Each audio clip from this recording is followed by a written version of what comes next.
Kuhlelo lethu lamhlanje ole live talk sisithi asihluzeni bomama.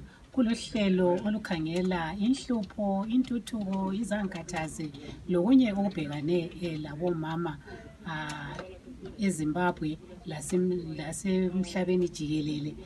Sithandeke ukuthi sikhulume ngentuthuko yabesifazane njengoba sikunyanga ekambimbitho lapho esinanza khona imisebenzi yentuthuko eyenziwa ngabesifazane emhlabeni jikelele. Ngasikhathi sinye kulomhlangano omkhulu owenziwayo ngasesigodlweni senhlanganiso yamanyana wamazwe omhlaba ese-United Nations, umhlangano ophathelane nentuthuko yabomama njalo.